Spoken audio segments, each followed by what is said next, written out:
cilat nuk e gjej dot shpjegimin përse duhen thënë, ndërkohë që Karta garanton se asnjë shtet nuk e humbet sovranitetin e tij,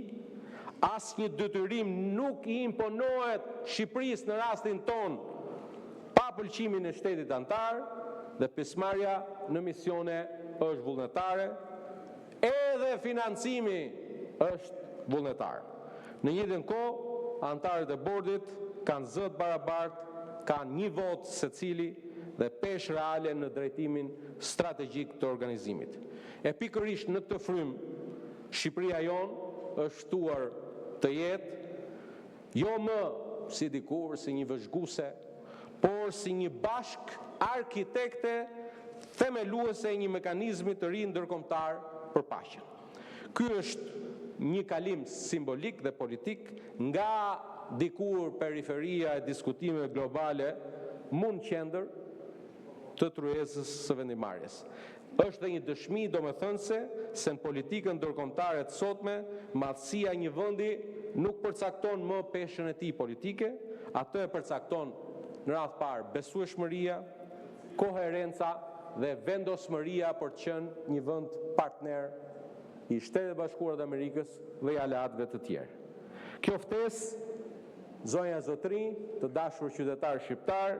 konfirmon gjithashtu forcën dhe besimin e ndërsjellët në partneritetin ton strategjik me Shtetet e Bashkuara të Amerikës. Një partneritet që mbetet boshti ynë kryesor I politikës son të jashtme, e për të cilën vota sot do të jetë një test tjetër I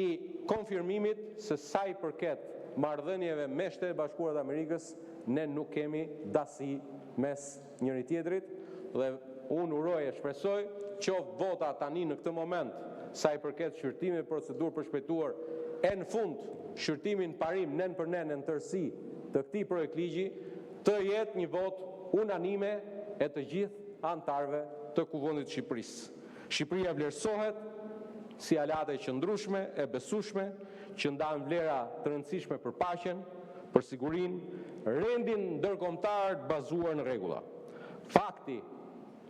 që Shqipëria ftohet si antare themeluese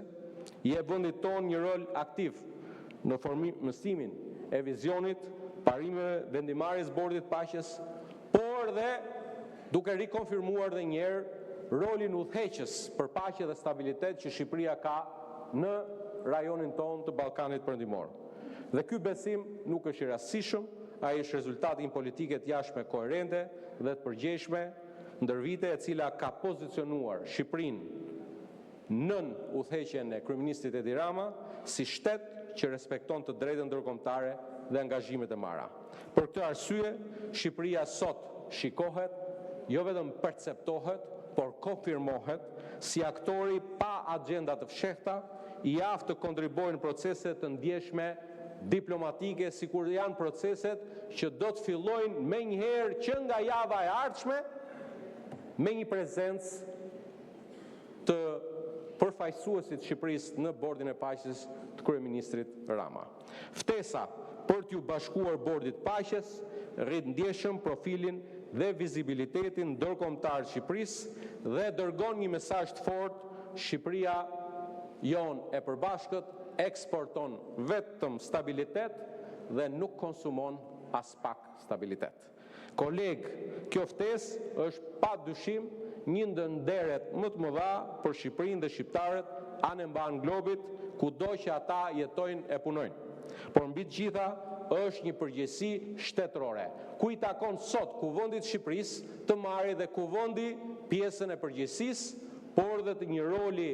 të rëndësishëm mbështetës për ta çuar përpara procesin e ratifikimit të antarësimit të Shqipërisë, të aderimit të Shqipërisë, sipas formës së përcaktuar dhe nga karta, pra nga statuti I kësaj organizate të re ndërkombëtare, duke I dhënë plot fuqishmërinë përfaqësimit të Shqipërisë në këtë kartë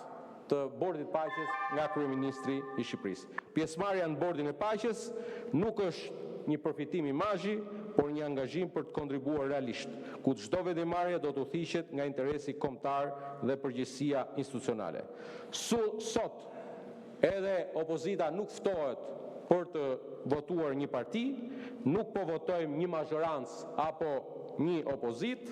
por po votojmë për Shqipërinë dhe për rolin që ajo zgjedh të luajë në botë, e për të cilën Shqipërinë tonë përbashkët duhet jemi të gjithë krenarë. Ju ftojmë ta votoni projekt vendimin që ju kemi paraqitur dhe të mbledhim menjëherë Komisionin për Europën dhe Punët e Jashtme, të shqyrtojmë projekt ligjin siç e përcakton rregulloria dhe kushtetuta në komision, e të rimbledhemi menjëherë pa humbur kohë për të vijuar seancën me shqyrtimin dhe votimin sot të këtij projekt ligji që unë nuk hezitoj as pak. Kemi nderin të gjithë që u ndodhëm sot në Kuvendin e Shqipërisë për të votuar një akt historik të Shqipërisë sonë përbashkët. Faleminderit.